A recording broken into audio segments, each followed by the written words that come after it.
3 variety rice എങ്ങനെയാണ് തയ്യാറാക്കുന്നത് നോക്കിയിട്ട് വരാം. പുതിന റൈസ് ആദ്യം തയ്യാറാക്കാം. ഇതിനായിട്ട് 2 ടേബിൾ സ്പൂൺ ഓയിൽ ഒഴിച്ചതിന് ശേഷം ഇതിലേക്ക് മല്ലി ചേർത്ത് കൊടുക്കാം. ഇതിലേക്ക് പെരുംജീരകമാണ് ചേർത്ത് കൊടുക്കുന്നത്.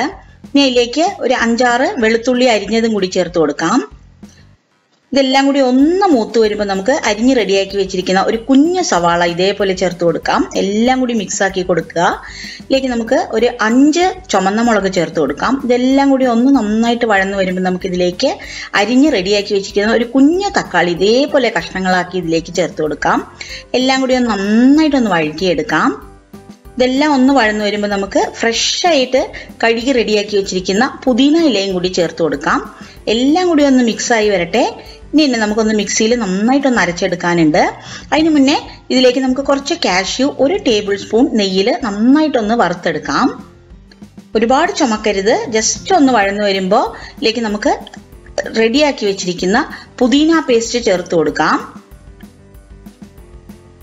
ഇനി ഇതിലേക്ക് നമുക്ക് വേവിച്ച് റെഡിയാക്കി വെച്ചിരിക്കുന്ന റൈസും കൂടി ചേർത്ത് നന്നായിട്ടൊന്ന് ഇളക്കി കഴിഞ്ഞാൽ നമ്മുടെ അടിപൊളിയായിട്ടുള്ള പുതിന റൈസ് റെഡി ആയിട്ടുണ്ട്.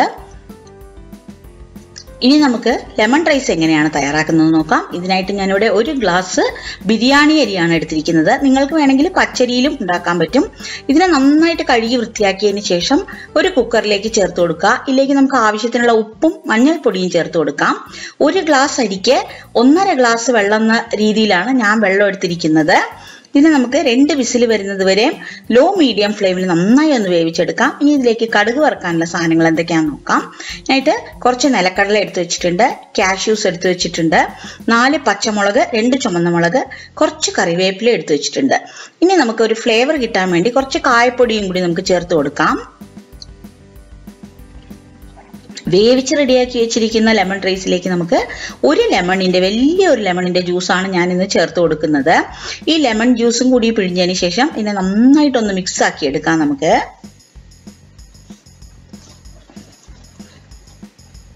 നല്ല അടിപൊളി ടേസ്റ്റ് ആണ് ഈ ലെമൺ റൈസിന്. നമുക്ക് ഇങ്ങനത്തെ ഒരു തവ അടുപ്പിൽ വെച്ചതിന് ശേഷം അതിലേക്ക് ഓയിൽ ചേർത്ത് കൊടുക്കാം. 2 ടേബിൾ സ്പൂൺ ഓയിൽ ഒഴിച്ചു. ഇതിലേക്ക് നമുക്ക് 1.5 ടീസ്പൂണോളം കടുക് ചേർക്കാം.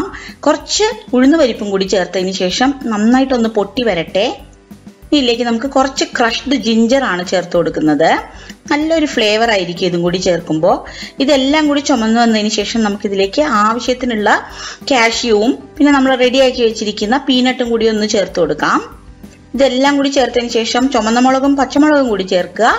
അതെല്ലാം കൂടി ഒന്ന് ചുമന്ന് വരുമ്പോൾ നമുക്ക് ആവശ്യത്തിനുള്ള കായപ്പൊടിയും കൂടി ചേർത്ത് കൊടുക്കാം. കുറച്ച് കറിവേപ്പിലയും കൂടി ഇട്ട് നമുക്ക് അതിനെ ഒന്നുകൂടി ഒന്ന് കളർഫുൾ ആക്കാം. ഇനി നമുക്കിതിലേക്ക് വേവിച്ച് വെച്ചിരിക്കുന്ന റൈസും കൂടി ചേർത്ത് കഴിഞ്ഞാൽ നമ്മുടെ അടിപൊളിയായിട്ടുള്ള ലെമൺ റൈസ് റെഡി ആയിട്ടിരിപ്പുണ്ട്. പെട്ടെന്ന് തന്നെ തേങ്ങാസാദം ഉണ്ടാക്കാം. അതിനായിട്ട് ഞാനിവിടെ 1 കപ്പ് റൈസ്, ബിരിയാണി റൈസ് കുക്കറിലാണ് വേവിക്കുന്നത്. ഉപ്പിട്ടിട്ട് വേവിച്ചെടുക്കാം നമുക്കിതിനെ 2 വിസിൽ വരുന്നത് വരെ.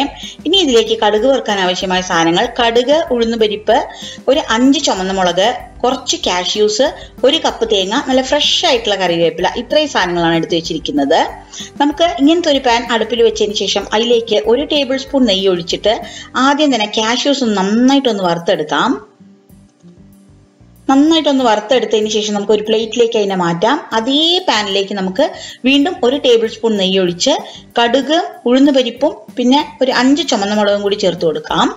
ഇതെല്ലാം കൂടി ചുമന്ന് വരുമ്പോൾ നമുക്ക് ഇതിലേക്ക് കറിവേപ്പില ചേർത്ത് കൊടുക്കാം. ഇതിലേക്ക് നമുക്ക് വേവിച്ച് റെഡിയാക്കി വെച്ചിരിക്കുന്ന റൈസും കൂടി ചേർത്ത് നന്നായിട്ടൊന്ന് ഇളക്കാം. ഉപ്പിട്ടിട്ടാണ് നമ്മൾ റൈസ് വേവിച്ചിരിക്കുന്നത്. ഇതിലേക്ക് നമുക്ക് എടുത്തു വെച്ചിരിക്കുന്ന 1 കപ്പ് തേങ്ങയും കൂടി ചേർത്ത് നന്നായിട്ടൊന്ന് ഇളക്കിയെടുക്കാം. അടിപൊളിയായിട്ടുള്ള തേങ്ങാസാദം നമ്മൾ റെഡി ആയിട്ടിരിപ്പുണ്ട്. ഇതിന് കാഷ്യൂവും കൂടി ഇട്ട് ഡെക്കറേറ്റ് ചെയ്ത് കഴിഞ്ഞാൽ സെർവ് ചെയ്യാൻ പറ്റും.